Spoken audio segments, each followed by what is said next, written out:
In this video you're going to see me make some pretty uncharacteristic moves, which I've got to show some humility about and just hold my hands up and apologise for.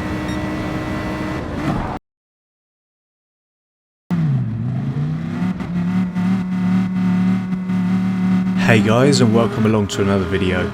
If this is your first time here and you are watching all sorts of sim racing related stuff, subscribe now and click the bell icon so you get notified of every video I upload and you don't miss a thing. Here we are then on Gran Turismo Sport. We're actually in Daily Race B today, which for those of you who have watched the channel for a long time and know me, this is incredibly uncharacteristic of me. It's definitely not my cup of tea.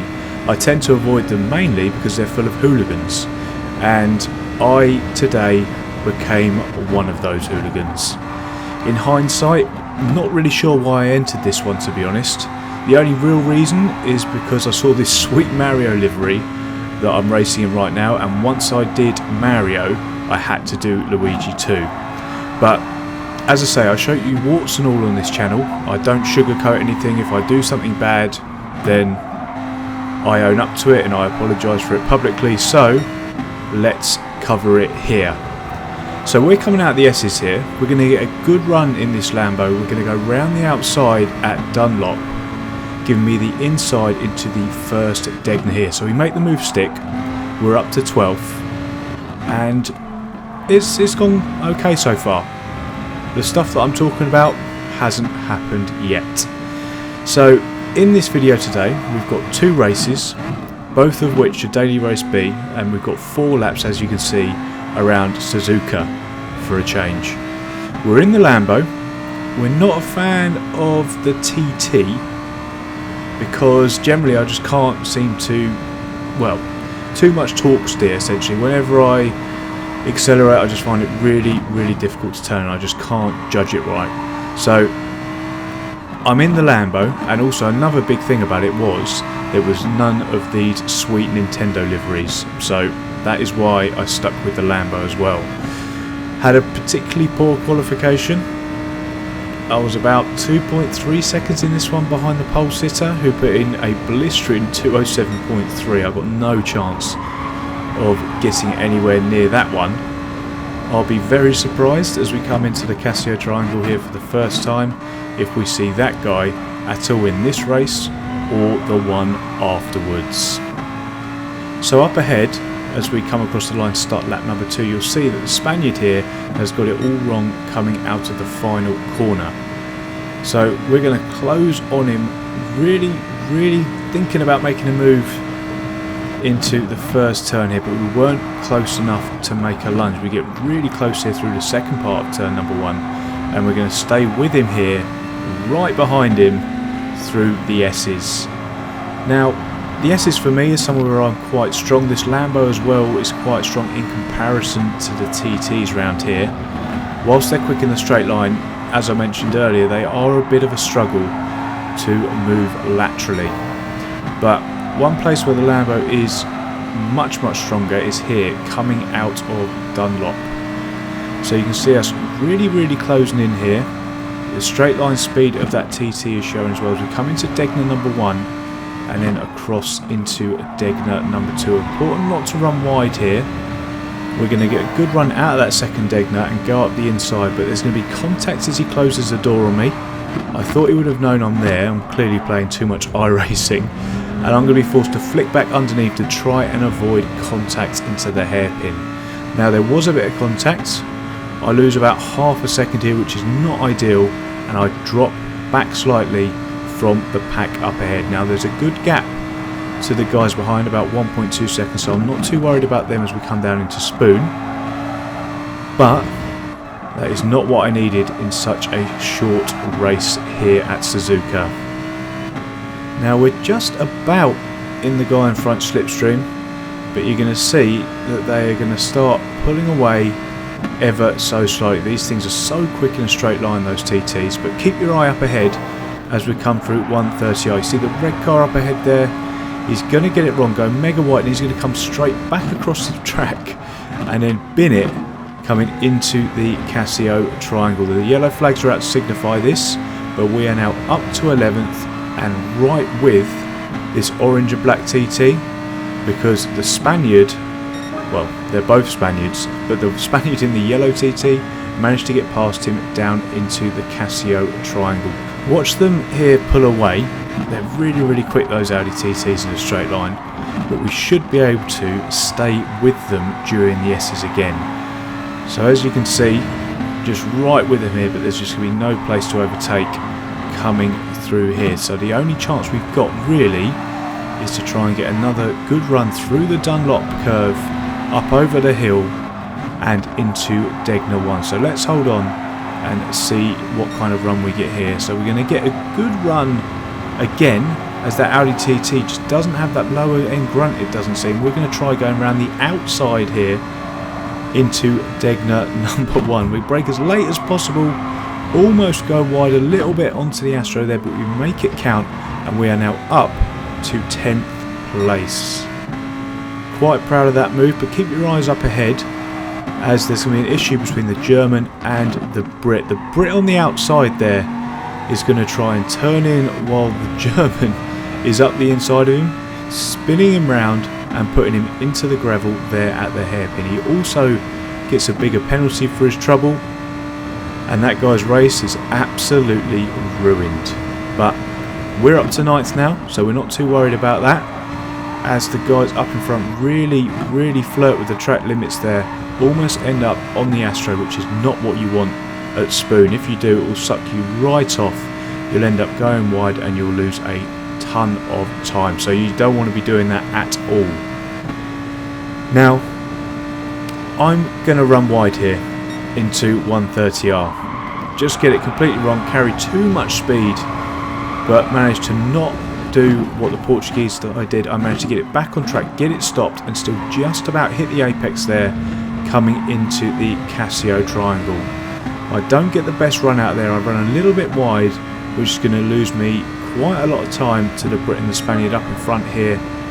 And as we start the final lap, it might just be a case of consolidating this one and bringing home this 9th place.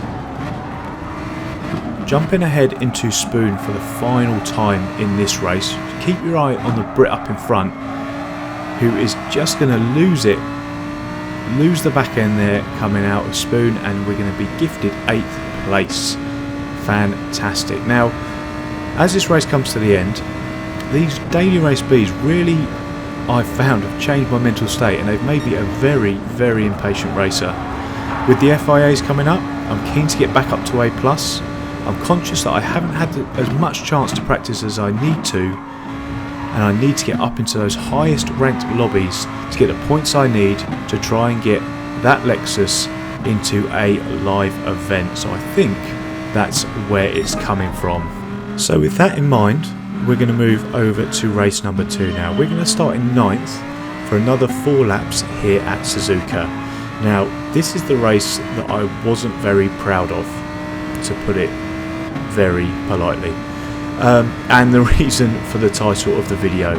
Now, I even considered not showing it, but nobody's perfect and we all make mistakes. So I'm also particularly keen to show you absolutely everything. I always have done, I always will do. So here we go. Now, as a side note, you'll see that I'm actually in Luigi's car this time. I've gone from Mario to Luigi, and again, we're doing well coming through these S's. I'm just going to try and keep it, well, having learnt from the last race, or thought I'd learnt at this point from the last race, I was going to try and keep it clean. But as per the title of the video, it's not going to go quite to plan. I don't know what it is, as I mentioned earlier, about those, or about these daily race Bs, or the shorter races in general. I just find that there's a real panic and a real urgency, which leads me to make mistakes, because I'm really not that kind of racer. As you guys know, I would rather sit behind and save fuel than actually go for a 50-50 move. But there's something about these races that changed me, certainly on this occasion, which has allowed me afterwards to reflect on it, sort of reset, and just think before I enter some of these races. As we come out of Spoon for the first time, we're about to see the first thing that I regret. Now, I always give you guys life advice and I tell you to pull out.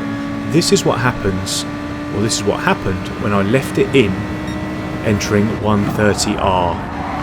Now, really, it's quite awkward even to watch it back. Now, even though I had half a car length, granted, I left it in, which caused contact, and basically I got the position because of that. I should have let him back past. For some reason I didn't. I don't know why, heat of the moment, but that was the first thing that I regret. So I need to listen to my own advice and never leave it in. Always pull out. So you can tell here I'm extremely racy. I was behind 2 Spaniards, and now I'm only behind 1 as I make a quick move by diving up the inside into turn number 1. Watching this back, it's so unlike me. As I say, quite awkward to watch, but it is what it is, and I'm going to show you it. So there was a bit of contact there between myself and the TT, and I'm actually going to get a run up the inside here coming through the Dunlop curve. So coming into Degner 1, there'll be a tiny bit of contact there, another bit there. Moving into Degner number 2, we get another good run. We found that we were getting those in the last race as well, but we're not going to be close enough as we come into the hairpin here to make the move. Now the Spaniard's going to go defensive anyway. We're probably going to take that one a little bit too tight, and we're going to have to try and make a move on him later on, because my Achilles heel, as you all know, is the exit of that hairpin, and I've lost about half a second to him just coming out of there. So I'm going to try and get my head down really quickly and see if we can make a move sooner rather than later. Moving slightly further forward here to the end of lap number 2, I'm now right behind this Spaniard here. I'm sitting in this slipstream, as I know the TT is a little bit faster than this Lambo. I need all the help that I can get. And the yellow flags are going to come out up ahead as the Spaniard goes off. Now as I come into turn number 1, I think about doing an identical move to the one on the last lap by going up the inside, but there's more contact here into turn number 1 as the Spaniard slams on his brakes and comes right across my face in order not to rear end his fellow compatriot. But this is another move that I'm just really not proud of watching back. I saw an opportunity. As I said, I don't know what was up with my mental state, but I saw an opportunity and I went for it. There was more contact, and as a result I made another place. So I'm now up to 5th, probably quite unjustly. Now I'm going to go wide here coming out at Degner 2, and I'm going to graze the barrier on the left hand side. So I'm going to lose loads of momentum and go defensive into the hairpin. I'm going to completely outbrake myself and end up straight into the gravel, which to be honest is probably no less than I deserve after my conduct during this one. I guess karma came back to get me this time. That's why I live and die by karma. If you do something not great, you know something is going to come back to bite you in the arse later on. So after those dubious moves, I'm now back down in 9th place, and I've only got a lap and a bit to do something about it. Jumping forward here to the final lap, and I've tried to close up on this Frenchman. I have done a little bit, but he's got a big old penalty of almost 5 seconds. So there's no point, even if I was close enough to try and make a move. I'm just hoping that I can pip him on the line as he serves this penalty. Now this race was the worst race racecraft wise that I have had in quite some time. So I want to take this opportunity to apologise to the 2 Spaniards that I hit in that one. Sometimes you just have to admit your mistakes, and I made certainly quite a few in this one. So here's my driver rating there. I hope you guys appreciate the honesty with me showing you this. You can see I paid my dues with my driver rating, and that is the end of the video, guys. I hope you enjoyed the video. If you did, please hit that like button and make sure you're subscribed to the channel if you haven't already. Thanks again so much for watching, and I'll see you in the next one. Cheers.